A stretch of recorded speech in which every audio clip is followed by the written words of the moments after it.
couple of really cool details about this garage is it matches my house. So I've got gray walls, I got a black tin roof, I got white trim everywhere, and I was able to almost pick the exact same colors that on this garage that are on that house.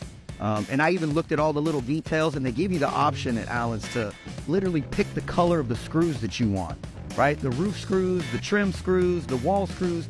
So it all is like a seamless, beautiful thing. And if you come over here and look at it, you see almost all of it down here. You got the white screws, the gray screws.